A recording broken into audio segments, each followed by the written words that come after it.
আমি যে সৌজন্য দেখিয়েছি মমতা ব্যানার্জির আহ্বানে গিয়ে উনি তো দেখাতে পারেননি সেটা। উনি যদি রাম মন্দিরে যেতেন সৌজন্য দেখাতেন, পরিবর্তন কি হয়েছে? আমি বলছি 15 বছর হয়ে গেল। বলুন তো সেদিন আর আজকের মধ্যে এই যে প্রাথমিক পরিষেবাগুলো কি পরিবর্তন হয়েছে? পুরো পরিবর্তন আর হবেও না। উনি চান না পরিবর্তন, উনি রাজনীতি করতে চান। কারণ বলার অধিকার আছে এর পক্ষে বলে। আমি কারো সমর্থন চাই না, আমি নিজের প্রিন্সিপাল অনুযায়ী কাজ করি। আপনারা জানেন, আগেও আপনারা তর্ক করতেন, বিরোধীরা আমার বিরোধিতা করতো, বুদ্ধিজীবীরা বলতো, ওখানে এখন বলে না। আমি দিল্লিতে যখন হাজার হাজার লোককে নিয়ে জয়েন করানো হয়েছিল না, কি হেলিকপ্টারে কি বিমানে, আমাকে ডাকা হতো আসুন জয়েন করার। আমি বলেছিলাম আমি বাংলায় রাজনীতি করি, এখানে পাঠান, এখানে জয়েন করেন, এরাই রাজনীতি করবো। তাহলে আমি ভরসা করি না। আমি কোনোদিন যাইনি। দিল্লির লোকও বলতে পারে যে কথা শোনে না, কিন্তু ওটা আমার কাজ না। আমি জানি আমার কি কাজ আছে। আমি কারো বাড়ির সামনে কোনো হাত জোর করে দাঁড়াইনি। দিল্লিকে কোনোদিন কারোকে পরিক্রমণ করিনি, কারো অ্যাপয়েন্টমেন্ট চাইনি, কিন্তু পার্টি দাঁড় করিয়েছি। তার জন্য যারা আজকে বড় কথা বলছেন বিভিন্ন পার্টি থেকে এসেছেন। যেন কে কি বললো, দিলীপ ঘোষের প্রিন্সিপাল পরিষ্কার আছে। আমি বললাম যে আমি যে সৌজন্য দেখিয়েছি মমতা ব্যানার্জির আহ্বানে গিয়ে, উনি তো দেখাতে পারেননি সেটা। উনি যদি রাম মন্দিরে যেতেন সৌজন্য দেখাতেন, আর যেটা মন্দির করতে হলো ওনাকে, আজকে রামনবমীর মিছিল করতে হচ্ছে টিএমসিতে, সেটা করতে হলো কেন জাননি? উনি সৌজন্য দেখাননি, দিলীপ ঘোষ সৌজন্য দেখিয়েছে।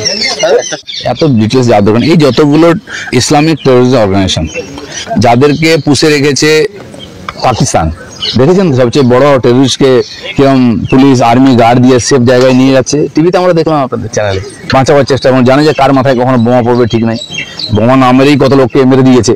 তো সেই জন্য এ সবাই একটা সূত্রে বাঁধা। পাকিস্তান হচ্ছে ওদের বাপের বাড়ি। টাকা আগে আমেরিকা দিত, পরে অন্য কাজের টাকা দিয়ে সেগুলো খরচা করছে এদের পেছনে।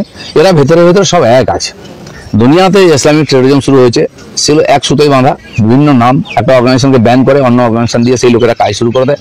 তো সেই জন্য এটা নতুন কিছু নয়, এক জায়গায় মিলিত হয়ে কাজ করেছে। এমনকি এখানে যে নর্থ ইস্টে যত খ্রিস্টান এবং অন্যান্য টেরোরিজম ছিল তাদের সঙ্গে ওরা বসেছে, ট্রেনিং একে করে।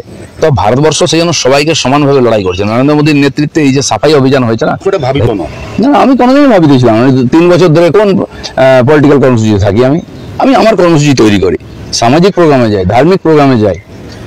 তো সব কর্মসূচি থাকবে, এবং পাবলিক প্রোগ্রামেরই খালি কর্মসূচি থাকে, বাকি কিছু থাকে না। সৌমিত্র খাঁ বললেন ক্লোজ চ্যাপ্টার। নতুন করে আবার অশোক দিনদা অনেক কিছু আপনার বিরুদ্ধে বলতে শুরু করলেন। ওদিকে এক একদিন এক একজন নেতাকে ওরা অ্যাপয়েন্ট করছে আপনার বিরুদ্ধে। আর দেখে রাখুন কি হচ্ছে। এর আগেও বলেছে, আবার পায়ে হাত দিয়ে ক্ষমাও চেয়েছে। সেই জন্য যারা হঠাৎ বিজেপি তারা অনেক কিছুই বলবে, আর সবার উত্তর দেওয়ার কোনো দরকার নেই।